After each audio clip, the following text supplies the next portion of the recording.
Alright guys, this is Kuya Russell again. Ayan, ngayong video na to guys, tuturo ko sa inyo kung paano tayo magbayad ng um, internet. Open natin yung GCash natin, tapos click natin tong bills.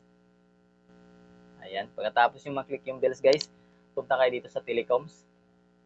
At dyan nyo guys, search nyo lang yung PLDT. Ayan, tapos click nyo lang yan. At input nyo na guys kung magkano yung babayaran nyo. 499.2. Ayan. Tapos, yung account number nyo sa PLDT, dapat nakalagay dyan. Ayan.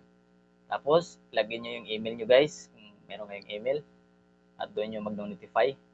So, ayan. Pagkatapos guys, click nyo lang yung next.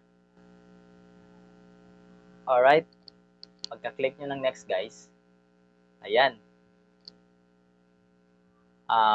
My payment source is GCash. From GCash.